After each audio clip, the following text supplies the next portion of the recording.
Good afternoon again, Wellington. I'm Mayor Andy Foster.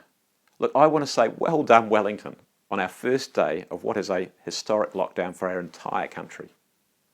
From what I've seen and heard, we are all doing a fantastic job. We're following all the advice to stay in our bubbles, stay safe, stay separate, and stay at home. Of course, you can go out for a short walk or run from home, or you can go to the supermarket, the pharmacy, or the doctor when you need to. We've all been asked to look after ourselves and to look after each other. That's actually some of the oldest advice ever. Do unto others as you would have them do unto you. If you're uncertain about what the rules are, or if you have any queries at all about what you need to do, visit covid19.govt.nz. I'll say that again, covid19.govt.nz. There are some of us who have the responsibility to do what is defined as essential work. That's the work that has to be done to keep our society operating, to keep us safe. I know that some of you doing that work are anxious about doing that essential work in the circumstances we face, and I just want you to know how much what you do is appreciated. Whether you work in or support medical or emergency services, public service, produce, deliver, sell food, ensure vital utilities continue to run, whatever your role is, whatever you do, thank you. To everyone else, look, this is a special opportunity to display the kindness we've all rightly been enjoyed to show, especially to these people doing those essential roles. In council news today, I'm thrilled to announce that the installation of the new Willis Street sewer pipeline is now complete. The new underground pipe is in place and working, and the overground pipe will now be removed. A huge amount of effort and work went into this project over the last few months. Wellington Water and contractors worked long hours, including during their Christmas break, to make this happen. Thank you all. Thanks to their great work, we've managed to complete the work on time. We're now looking forward to opening Willis Street by mid next week. I'd also like to remind you that all curbside recycling has now stopped, so please do not put out your bins or bags tonight. They will not be collected, and that's to keep everyone safe.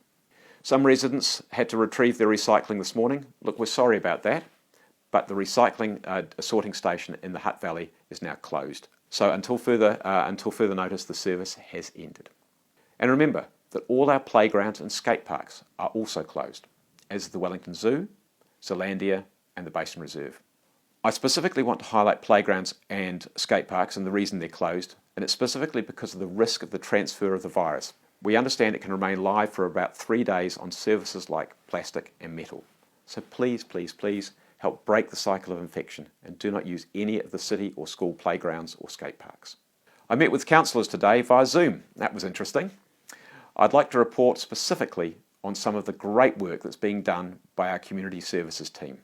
They're working with other social agencies to look after those who don't have a home, don't have shelter or don't have food. Again, they're doing a great job. I'd like to highlight also the great work being done here by Councillor Tamitha Paul and the Wellington Student Army to support organisations like the Wellington City Mission, DCM, Ngāti Kahungunu, the Wellington Night Shelter, the Soup Kitchen, Wellington Women's Home, the Women's Homeless Trust and CD Welfare. All, again, agencies doing a fantastic job as they always do. Emergency food services are considered an essential service at this time. DCM is moving street homeless people into accommodation and making sure outreach services and support services are still available to their clients. The Soup Kitchen is providing even more meals for those in need, and they've moved to a takeaway service to reduce personal contact. They'll also provide prepared meals for the Wellington Night Shelter. They're reporting higher than normal volumes of people who are needing their services and accessing their meals. And finally, I want to finish on this. I heard some fabulous advice yesterday from someone who has been through 7 weeks of lockdown in China. Their advice included the need to keep calm, follow the instructions issued to keep us all safe, and that we will get through it together. They said it has been an opportunity to spend time with the people most important to them. They also said that we in New Zealand at the start of our lockdown should appreciate the enforced downtime, and that they will actually miss that when returning to the hectic, fast-paced world that we normally live in. Finally, they said it had given them an appreciation for some of the smaller things in life. And they ended by saying, listen to what you're told, follow the rules, and look out for each other. there is light at the end of the tunnel. Kia kaha, Wellington. I'll be back tomorrow to give you another update.